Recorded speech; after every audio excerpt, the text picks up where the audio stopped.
এ ভাবেশ, ভাবেশ, এ ভাবেশ, ভাবেশ, বাইরে বেরা। এ ভাবেশ। হয়েছে দাদা, বলো। বলছি যে বন্ধু বান্ধব নিয়ে ঘরের আড্ডাটা কমান, আর সামনের মাস থেকে 500 টাকা বাড়বে। আর যদি আপনার যদি পছন্দ নয় আপনি অন্য ঘর দেখতে পারেন, বুঝলেন? ঠিক আছে। ভাড়া থাকি বলে মাথা কিনে নিয়েছে, উঠতে বসতে শয়তানি, আর তো সহ্য করা যায় না। এবার একটা নতুন ঘর দেখতেই হবে, অনেক সহ্য করে নিয়েছি। যাই দেখি কোনো ঘর পাই নাকি।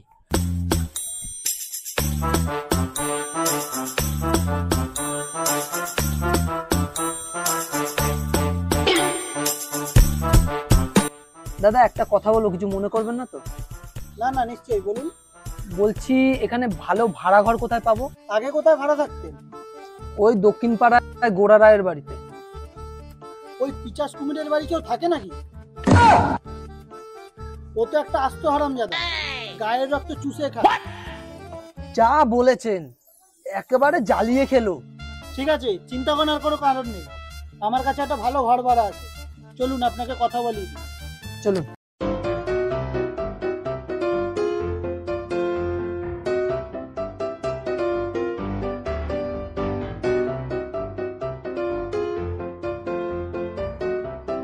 পোদ্দার বাবু বাড়ি আছেন নাকি? পোদ্দার বাবু। কে রে? খেয়ে দে কাজ নেই, অবেলায় জ্বালাতে আসলি? আমি বিনয়, ঘর ভাড়ার কথা বলেছিলেন না, তাই একটা ভাড়া নিয়ে এসেছি, কথা বলুন ওনার সাথে। আসেন আসেন আসেন আসেন আসেন আসেন।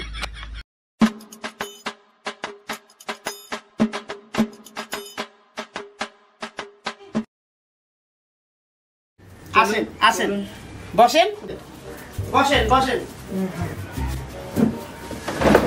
তাহলে বসেই কথা বলি। হ্যাঁ বলুন। এ রোহিত বন্ধু, জানি আয়। বাবু যা।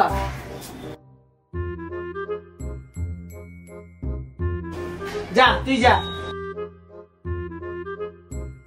দাদা ঘরটা তো বেশ ভালোই, ঘর ভাড়াটা কত একটু বলে দিলে ভালো হতো।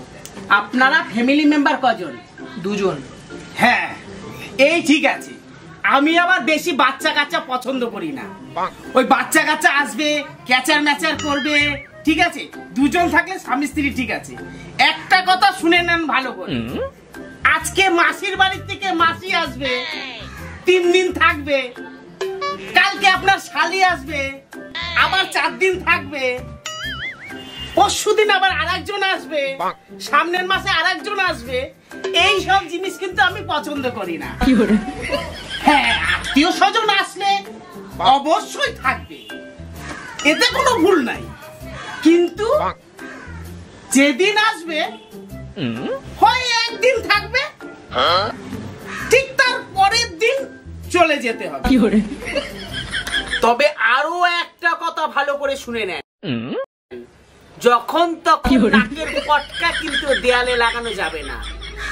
আগের লোকটা বদমাশি করেছিল, 500 টাকা জরিমানা নিয়েছি, প্রয়োজন আপনার কাছ থেকে 1000 টাকা জরিমানা নেব।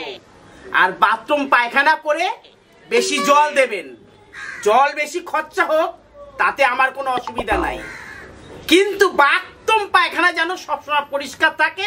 আর ফ্লাশটা অবশ্যই মারবেন, বুঝতে পেরেছেন তো? আপনি বন্ধন তুলেছেন কিনা, আপনার কোনো পাওনাদার আছে কিনা, সেইটা কিন্তু আপনি বাইরে সলভ করে আসবেন।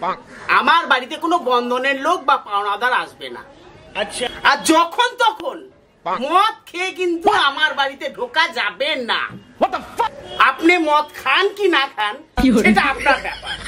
আপনি কোনোদিনও যদি মদ খান, বাইরে খাবেন, বাইরে রাত কাটিয়ে আসবেন, সকালবেলা একদম ফ্রেশ ভাবে আমার বাড়িতে আসবেন, যেন বোঝা যায় আপনি সত্যি একটা ভদ্রলোক। বোঝা গেছে কি? ঠিক আছে।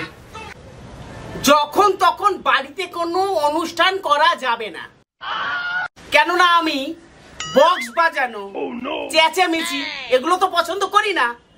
তাই আপনি ধুমাধুম বক্স বাজাবেন, ঘরটা দমদম করবে, এই দমদম আওয়াজ আমার চলবে না। আজকে আপনার জন্মদিন, কালকে আপনাদের স্বামী স্ত্রীর বিবাহবার্ষিকী, এই বারেবার ঘন অনুষ্ঠান করবেন না। হ্যাঁ, একটু তো অনুষ্ঠান করতে হয়। অনুষ্ঠানটা এমন ভাবে করবেন যাতে কেউ না বুঝতে পারে।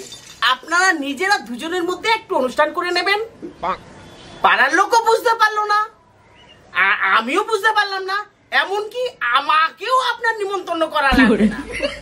তাই ঘরে বসে বসে চুপচাপ অনুষ্ঠানটা করে নেবেন। বক্স বাজিয়ে কিন্তু কোনো অনুষ্ঠান করা যাবে না। ঠিক আছে। এ কেমন বাড়িতে নিয়ে গেছিলেন? কুমিরের বাড়ি থেকে পালিয়েছিলাম, আপনি তো বাঘের বাড়ি নিয়ে গেছেন। এ তো দেখছি জলে কুমির ডাঙায় বাঘ। ভালো বাড়ি নিয়ে গেছে, যত সব।